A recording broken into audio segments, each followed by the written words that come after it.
ओम नमो भगवते वासुदेवाय।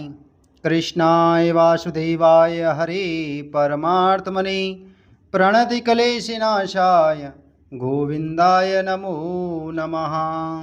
श्री कृष्ण गोविंद हरे मुरारी, हे नाथ नारायण वासुदेवाय। प्रिय भक्तगणों, आज की कथा में हम श्रवण करेंगे श्रावण मास के शुक्ल पक्ष की एकादशी पुत्रदा एकादशी व्रत की कथा और महात्म। युधिष्ठिर ने पूछा, मधुसूदन, श्रावण मास के शुक्ल पक्ष में किस नाम की एकादशी होती है? कृपया मेरे सामने उसका वर्णन कीजिए। भगवान श्री कृष्ण बोले, ही राजन, प्राचीन काल की बात है। द्वापर युग के प्रारंभ का समय था।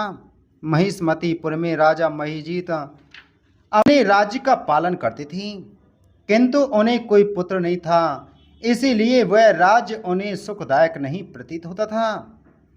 अपनी अवस्था अधिक देख राजा को बड़ी चिंता हुई। उन्होंने प्रजा वर्ग में बैठकर इस प्रकार कहा, प्रजाजनों, इस जन्म में मुझसे कोई पातक नहीं हुआ। मैंने अपने खजाने में अन्याय से कमाया हुआ धन नहीं जमा किया है। ब्राह्मणों और देवताओं का धन भी मैंने कभी नहीं लिया है। प्रजा का पुत्रवत पालन किया, धर्म से पृथ्वी पर अधिकार जमाया तथा दुष्टों को वे बंधु और पुत्रों के समान ही क्यों ना रहे हों दंड दिया है। श्रेष्ठ पुरुषों का सदा सम्मान किया और किसी को द्वेष का पात्र नहीं समझा। फिर क्या कारण है जो मेरे घर में आज तक पुत्र उत्पन्न नहीं हुआ? आप लोग इसका विचार करें। राजा के ये वचन सुनकर प्रजा और पुरोहितों के साथ ब्राह्मणों ने उनके हित का विचार करके गहन वन में प्रवेश किया।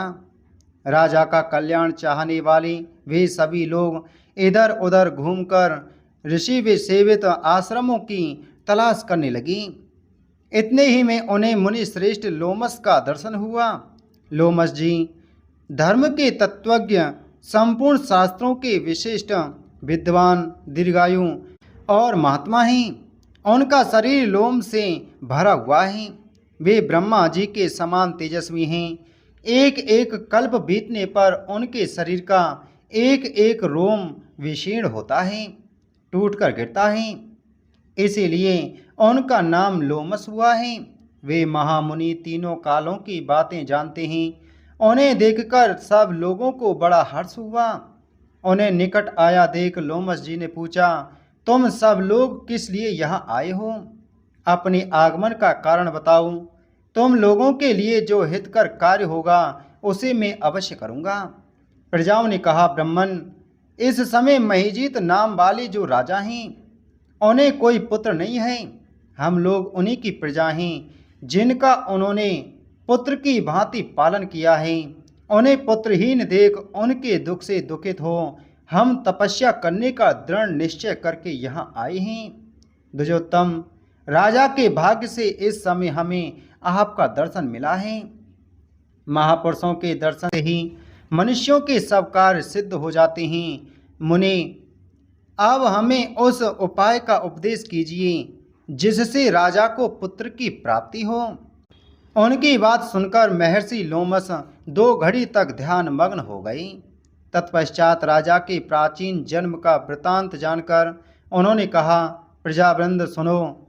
राजा महिजीत पूर्व जन्म में मनुष्यों को चूसने वाला धनहीन वैश्य था।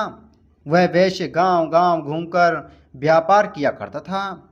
एक दिन जेठ के शुक्ल पक्ष में 10वीं तिथि को जब दोपहर का सूर्य तप रहा था, वह गांव की सीमा में एक जलाशय पर पहुंचा।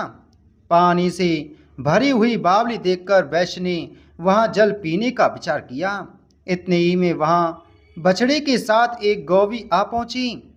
वह प्यास से व्याकुल और ताप से पीड़ित थी, अतः बावली में जाकर जल पीने लगी। वैश्य ने पानी पीती हुई गाय को हाँक कर दूर हटा दिया और स्वयं पानी पिया। उसी पाप कर्म के कारण राजा इस समय पुत्रहीन हुए हैं।